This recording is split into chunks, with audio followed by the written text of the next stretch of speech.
kepala yang berdarah,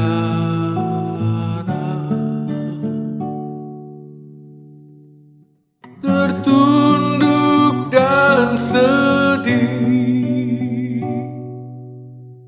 penuh dengan sengsara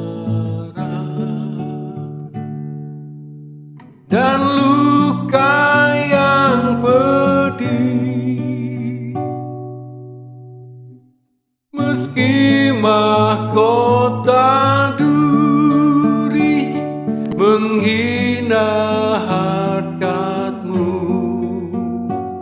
kau patut ku kagumi. Terima hormatku.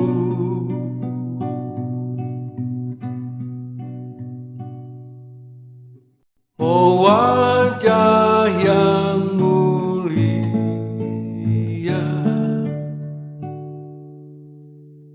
yang patut disembah dan layak menerima pujian dunia, sekarang diludahi, dihina, dicerca, disiksa, dilukai. Yang salah siapakah?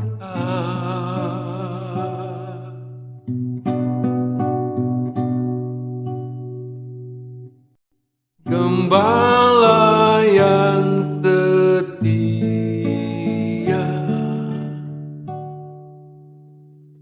terima dombamu, kau sumber bahagia, penuntun hidupku. Sabdamu telah membuka karunia tak terperi dan nikmat dari surga padaku kau beri.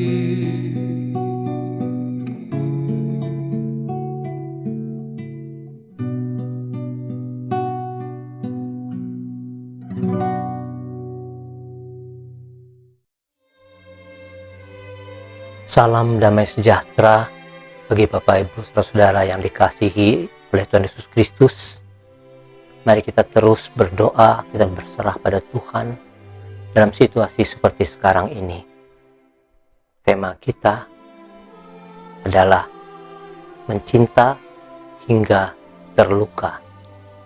Apa itu? Nanti kita bicarakan. Saya mengajak sekarang kita membaca dari Perjanjian Lama, Kitab Ester, pasal yang keempat, ayat yang ke-16. Pergilah, kumpulkanlah semua orang Yahudi yang terdapat di Susan, dan berpuasalah untuk aku. Janganlah makan dan janganlah minum 3 hari lamanya, baik waktu malam, baik waktu siang. Aku serta dayang-dayangku pun akan berpuasa demikian, dan kemudian aku akan masuk menghadap raja, sungguh pun berlawanan dengan undang-undang. Kalau terpaksa aku mati, biarlah aku mati. Siapa Ester ini? Ester adalah seorang perempuan Yahudi yang dilahirkan saat orang Yahudi sedang dibuang ke Babel. Perjalanan hidup membawa dia boleh menjadi permaisuri Raja Ahasveros, penguasa ketika itu. Raja Ahasveros adalah raja orang Persia. Jadi orang Babel dikalahkan oleh orang Persia, dan Ahasveros adalah salah seorang raja ketika itu. Pada saat itu ada sebuah gerakan yang ingin memusnahkan semua orang Yahudi yang ada di wilayah itu. Ini tentu saja membuat orang-orang Yahudi ketakutan. Lalu mereka ingat bahwa salah seorang saudara mereka, Esther, adalah permaisuri raja. Mereka menemui Esther untuk meminta tolong supaya membicarakan pada raja agar mereka boleh bebas dari penghukuman itu. Tapi ada masalah. Apa? Ada peraturan ketika itu bahwa tidak seorang pun, termasuk permaisuri raja, boleh datang menghadap raja jika tidak dipanggil.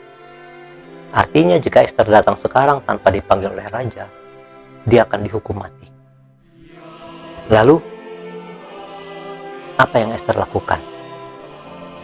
Dia bisa saja sebetulnya mengambil langkah mudah. Tinggal katakan pada saudara-saudaranya, maaf, saya tidak dipanggil oleh raja, karena itu saya tidak bisa menemui raja. Saya tidak bisa mengurus kalian, membela kalian. Silakan, kalian selamatkan diri masing-masing. Jangan mengandalkan saya. Apakah itu yang diambil oleh Esther? Tidak. Dia mengambil langkah besar, langkah hebat. Saya baca lagi ayat yang ke-16 tadi. Pergilah, kumpulkanlah semua orang Yahudi yang terdapat di Susan dan berpuasalah untuk aku. Janganlah makan dan janganlah minum 3 hari lamanya, baik waktu malam, baik waktu siang. Aku serta dayang-dayangku pun akan berpuasa demikian, dan kemudian aku akan masuk menghadap raja, sungguh pun berlawanan dengan undang-undang.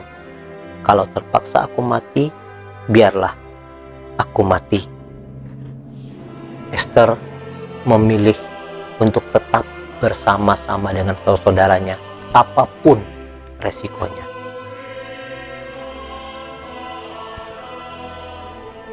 Mencinta hingga terluka itu sebetulnya adalah judul dari sebuah buku yang ditulis oleh Roswitha Draha dan suaminya Julianto Simanjuntak. Mereka adalah 2 orang konselor Kristen.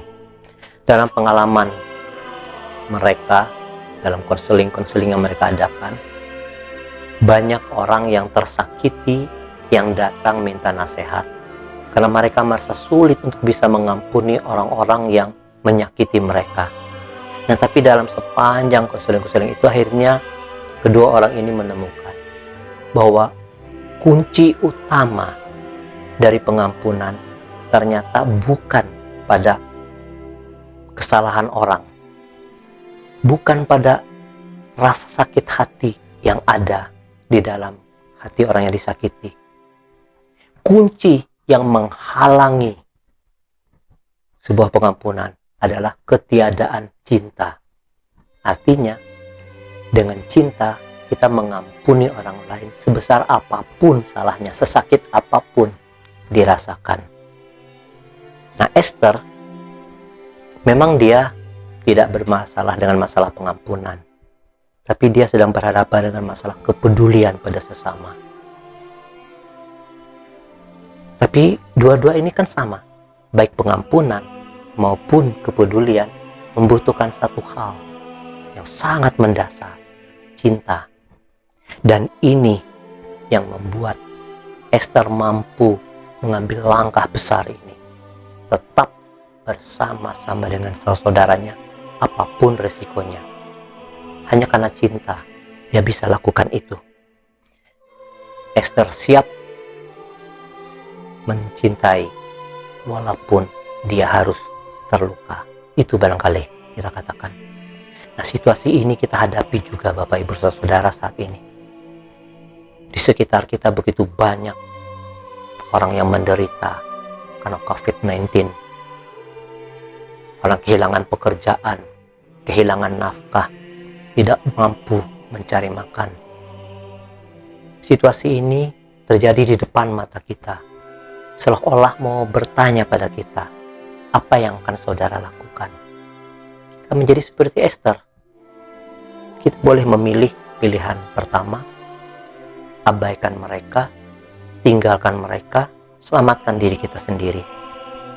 Atau kita mau mengambil langkah yang kedua yang diambil oleh Esther, tetap bersama-sama dengan mereka. Walaupun untuk itu mungkin kita akan terluka, kehilangan waktu, kehilangan tenaga, bahkan mungkin kehilangan harta atau uang. Itu dalam tanda kutip adalah luka yang bisa terjadi pada kita. Pertanyaannya adalah, sebesar apa cinta kita pada orang-orang itu? Keputusannya ada di tangan kita masing-masing. Amin.